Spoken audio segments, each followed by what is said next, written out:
এই অনুষ্ঠানটি নিবেদন করছে Orient pest solution. Pest are smart, but we are smarter. Nirman concrete, the complete concrete solution. Aminia, the taste of India.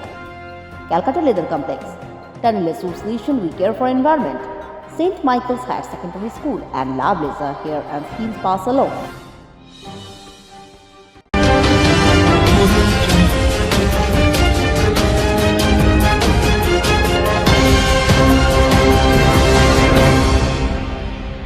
প্রথমবারের জন্য ভারতে আসছেন মার্কিন প্রেসিডেন্ট ডোনাল্ড ট্রাম্প। আর কিছুক্ষণের মধ্যেই স্বস্তিক ভারতের মাটিতে পা দেবেন তিনি। এরই মধ্যে টুইট করলেন প্রধানমন্ত্রী নরেন্দ্র মোদী। সকাল 9টার কিছুক্ষণ আগে টুইট করে প্রধানমন্ত্রী লিখেছেন, ডোনাল্ড ট্রাম্প, ভারতে আপনার আগমনের অপেক্ষায় রয়েছি। আপনার এই সফর অবশ্যই আমাদের দেশের মধ্যে বন্ধুত্বকে আরও জোরদার করতে চলেছে। খুব শীঘ্রই আহমেদাবাদে দেখা হবে। স্বাভাবিকভাবে মোদির এই টুইটের পর ট্রাম্পের আগমন ঘিরে উত্তেজনার আরও তুঙ্গে উঠেছে। ভারতের মাটিতে নামবেন ট্রাম্প। বুধবার রাতে হোয়াইট হাউস থেকে বেরিয়ে বিমানে চড়েন ট্রাম্প। বিমানের ওঠার আগে মার্কিন সাংবাদিকদের মুখোমুখি হয়ে ট্রাম্প বলেন, আমি এই সফর নিয়ে খুবই উৎসাহী। প্রধানমন্ত্রী নরেন্দ্র মোদী আমার খুব ভালো বন্ধু। ভারতীয়দের সঙ্গে দেখা করার জন্য আমি ভীষণ উৎসুক বলে জানান তিনি। Bureau report 24 hours TV.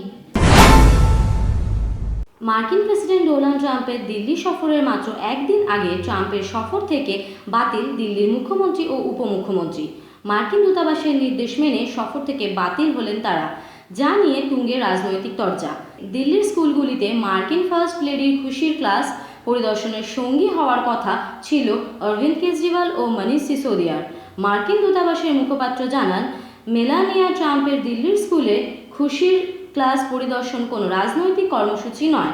তাই এই অনুষ্ঠানে অরবিন্দ কেজরিওয়াল ও মনীষ সিসোদিয়া না থাকলেও কোনো সমস্যা হবে না। তবে আপ সূত্রে জানা গিয়েছে, কেন্দ্রীয় সরকারের কর্মসূচির জেরেই খুশির ক্লাসের সফর থেকে বাতিল হন অরবিন্দ কেজরিওয়াল ও Manish Sisodia. Bureau report 24 hours TV. রাজ্যের আইন শৃঙ্খলা নিয়ে তোপ দাগলেন মহারাষ্ট্রের মুখ্যমন্ত্রী উদ্ধব ঠাকরে।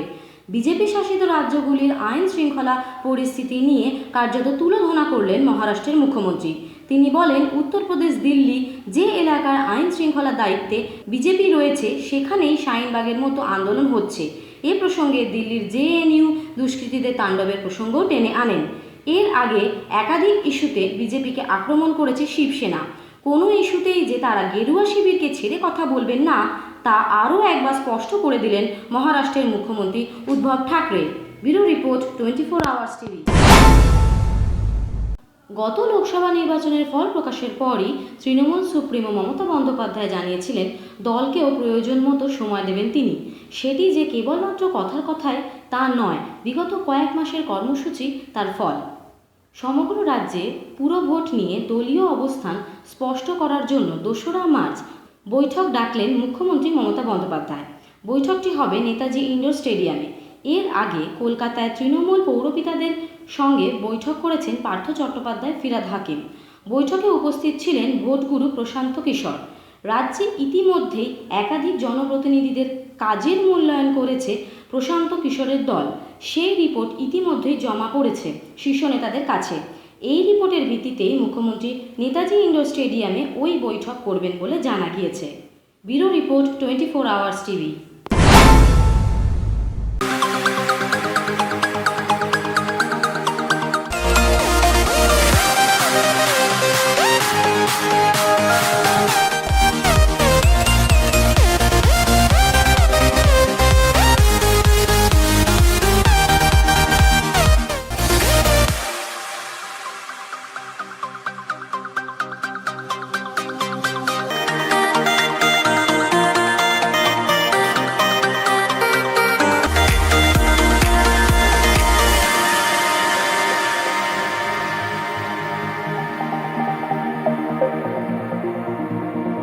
পুরভোটের দামামা বাজতেই প্রচারের আসরে নেমে পড়েছে শাসক ও বিরোধী দল।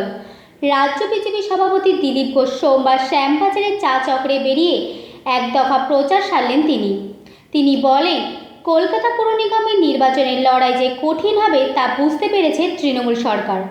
পায়ের মাটি সরছে সেই ভয়ে মেয়র পদের মুখ নিয়ে প্রচার চালাচ্ছেন। ভারতীয় জনতা পার্টি এবারে কলকাতা কর্পোরেশনে তার মেয়র বানাতে চায়, লোককে সেবা দিতে চায়, পরিবর্তন করতে চায়। সেই জন্য আমরা লড়াই করব। আমাদের কর্মীরাও খুব উৎসাহের সঙ্গে কাজ করছেন, সংগঠন বাড়াচ্ছেন, আর এটা দেখে যারা ক্ষমতায় তারা ভয় পেয়ে গেছে, আমাদের উপরে আক্রমণ করছে।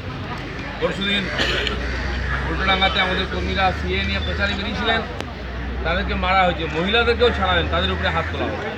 এর থেকে বোঝা যাচ্ছে যারা ক্ষমতায় আছে তারা ক্ষমতা হারাবার ভয় পেয়ে গেছে। Bureau report 24 hours TV, Kolkata. দলনেত্রী মমতা বন্দ্যোপাধ্যায়ের হাত শক্তিশালী করতে হবে, এটা আমাদের দায়িত্ব। আমাদের ঐক্যবদ্ধভাবে লড়ে নেত্রীর হাত শক্তিশালী করতে হবে। ঐক্যের মধ্যে চির যাতে না আসে তা দেখতে হবে বলে জানান রাজ্যের স্বাস্থ্য প্রতিমন্ত্রী চন্দ্রিমা ভট্টাচার্য। রবিবার দুপুরে বারুইপুর ফুলতলার নীলা হলে জেলা তৃণমূল কংগ্রেসের SC ST ICDS এবং মহিলা কমিটির উদ্যোগে NRCর বিরুদ্ধে এক প্রতিবাদ সভার বক্তব্য রাখেন তিনি।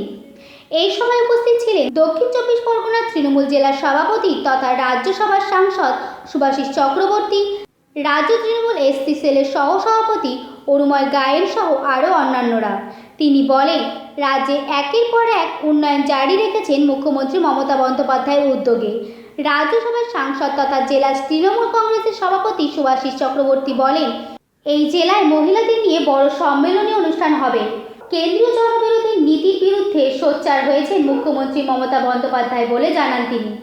প্রত্যেকটি জেলায় সভা করেছি এবং একটা জেলায় অন্তত 2-3 বার করেও আমাদের এই সভা হয়েছে। আমরা ডিসেম্বর থেকে শুরু করেছি, দিবস আসছে, লড়াইটা সারা পৃথিবীময় এখনো থেমে যায়নি।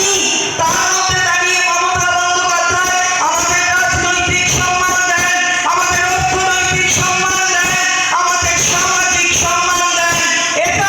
এটাকেই আমরা পাথেয় করে আগামী দিন শক্তিশালী করব তার হাত। এটা হোক আমাদের অঙ্গীকার। আমাদের কি দেননি আমি বলতে চাই, ধরুন স্বনির্ভর গোষ্ঠী অথবা অঙ্গনবাড়ি, আপনার বাড়ির মেয়েটা 25,000 টাকা কন্যাশ্রী পায় না। আপনি যেমন অঙ্গনবাড়ি কর্মী, হেল্পার, যেমন সেলফ হেল্প গ্রুপের নিজে রোজগার নিজে করছে, তারপরেও আপনার মেয়েটা পড়াশোনার জন্য 25,000 টাকা পায়। রূপশ্রী বিয়ে হলে 25,000 টাকা পায়। এক একটা জায়গা যতগুলো পরিকল্পনা, প্রত্যেক বাড়িতে সেই পরিকল্পনার কেউ না কেউ সুযোগ পান। একটু ভাবতে হবে, বুঝতে হবে বোন। যে আমাদের মাননীয় মুখ্যমন্ত্রী মুখে যা বলেন কাজে তাই বাস্তবে রূপায়িত করেন। অনেকে বলেন না যে মহিলাদের অগ্রাধিকার দিতে হবে, মুখে বলেন কিন্তু কাজে দেখান না। আমি বলি আমার দক্ষিণ 24 জেলায় 4টে লোকসভা আছে, আরেকটা দক্ষিণ কলকাতার অর্ধেক আমাদের জেলার সঙ্গে যুক্ত আছে। মোটামুটি যদি 5টা লোকসভা ধরি, তার মধ্যে 3টে হচ্ছে মহিলা প্রার্থী। একজন হচ্ছে মিমি চক্রবর্তী, একজন হচ্ছে প্রতিমা মণ্ডল, আরেকজন হচ্ছে মালা রায়, আর দুজন হচ্ছে চৌধুরী মোহন চট্ট আর অভিষেক ব্যানার্জি।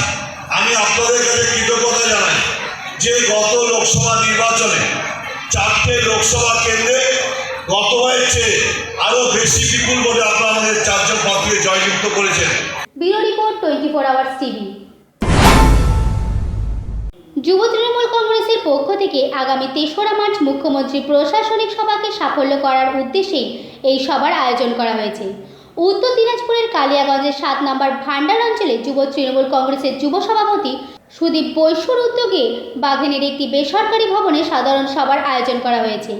এই অনুষ্ঠানে উপস্থিত ছিলেন তৃণমূল কংগ্রেসের ব্লক সভাপতি নিতাই বৈশ্য, তৃণমূল কংগ্রেসের ব্লক যুব সভাপতি রাজু ঘোষ, ভান্ডার অঞ্চলের কনভেনার উত্তম ঘোষ সহ আরও বিশিষ্ট ব্যক্তিবর্গরা। এটা যুব তৃণমূল কংগ্রেসের আজকে প্রথম মিটিং, গোটা ব্লকেই প্রত্যেকটা অঞ্চলে হবে। আজকে 7 নম্বর ভান্ডার অঞ্চল যুব তৃণমূল কংগ্রেসের ডেকে একটা সাধারণ সভা ডাকা হয়েছে, যে এখানে একটা শক্তিশালী স্ট্রং যুব কমিটি গঠন করার উদ্দেশ্য নিয়েই এই সভাটা ডাকা হয়েছে। প্রত্যেকটা বুথ কমিটি তৈরি করা এবং অঞ্চল কমিটিকে স্ট্রং করা, সেই জন্যই এই মিটিংটা ডাকা হয়েছে। এই কমিটিতে তাকে কি করা হয়েছে? এই কমিটিতে এখনও কাউকে করা হয়নি, পদগুলো দেওয়া হয়নি। এটা ওরা বসে ঠিক করে আগামীতে দেওয়া হবে। আর আজকের মিটিংটা বিশেষত একটাই কারণে করা হয়েছে, যে কারণটা হচ্ছে আগামী 3 তারিখে আমাদের মুখ্যমন্ত্রী মাননীয় মমতা বন্দ্যোপাধ্যায় আমাদের কালিঞ্জ কলেজ মাঠে আসছেন সেই প্রোগ্রামটাকে সাকসেস করার জন্য, আর বিশেষ করে আগামীতে বুথ কমিটি মানে বুথে বুথে গিয়ে বুথ কমিটিগুলো ফরমেশন করা হবে এবং বুথ কমিটি থেকে অঞ্চল কমিটির নামগুলো উঠে আসবে, তখনই তাদেরকে অঞ্চল কমিটির অ্যাপয়েন্টমেন্টটা দেওয়া হবে। সেই জন্যই আজকে এটা একটা সাধারণ সভা ডাকা হয়েছে যে আগামীতে কীভাবে প্রিপারেশনটা নেওয়া হবে, তার জন্যই আজকে এই মিটিংটা ডাকা হয়েছে। Bureau report 24 hours TV.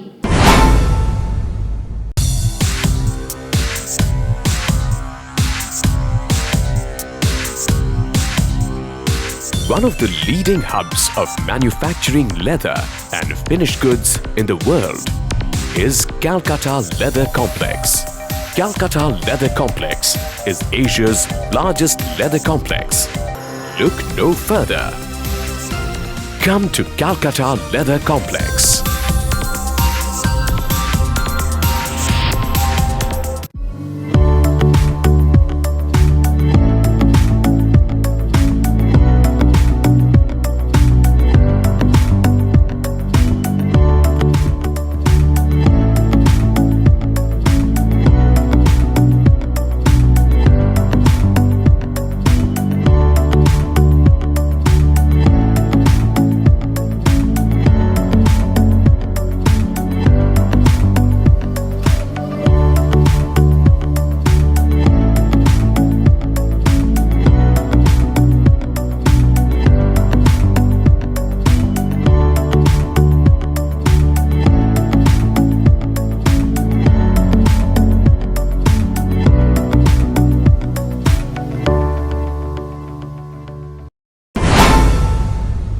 টেলিভিশনে ছোট পর্দার দুই জনপ্রিয় অভিনেত্রী সোলাঙ্কি রায় ও উষসী রায়ের মধ্যে এবার শুরু হবে হাড্ডাহাড্ডি লড়াই।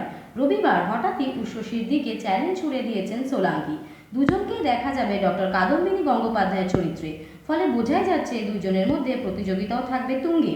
একদিকে 18 ফেব্রুয়ারি জি বাংলায় প্রথম কাদম্বিনীর প্রোমো প্রকাশ হতে দেখা যায়। কাদম্বিনীর চরিত্রে দেখা গেছে বকুল কথা ধারাবাহিকের অভিনেত্রী উষসী রায়কে। অন্যদিকে 23 ফেব্রুয়ারি স্টার জলসা প্রকাশ্যে আনে কাদম্বিনীর প্রথম প্রোমো। এই ধারাবাহিকে অভিনয় করেছেন সোলাঙ্কি। এরপরই শুরু হয়ে গিয়েছে দুই অভিনেত্রীর মধ্যে তুলনা। দুটি ধারাবাহিকের টাইম যদি দুটি চ্যানেলে একই সময় হয় তাহলে যে প্রতিযোগিতাও আরও তুঙ্গে হবে তা বলাই বাহুল্য। Bureau report 24 hours TV. গতকাল 23 ফেব্রুয়ারি ছিল ইন্ডিয়ান আইডল 11-এর ফাইনাল পর্ব।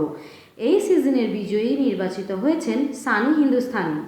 বিজয়ী খেতাব পাওয়ার পর 25 লক্ষ টাকা, একটি অসাধারণ ট্রফি সহ টাটা অলট্রোজ গাড়িও উপহার পান সানি। পাশাপাশি হিমেশ রেশমিয়ার আগামী ছবিতেও গান গাওয়ার সুযোগ পেয়েছেন তিনি। পাঞ্জাবের ভাটিন্ডার অমরপুরা বস্তিতে থাকতেন সানি। ইন্ডিয়ান আইডলে আসার আগে তিনি রাস্তায় জুতো পালিশ করতেন। মা ছিলেন বেলুন বিক্রেতা। সানি জানান, একটা সময় এমন গিয়েছে যে এক মুঠো ভাতের জন্য অন্যের বাড়ির দরজায় হাত পাততে হয়েছে তার মাকে। ছোট থেকেই খুব কঠিন পরিস্থিতির মধ্যে দিয়ে বড় হয়েছেন সানি।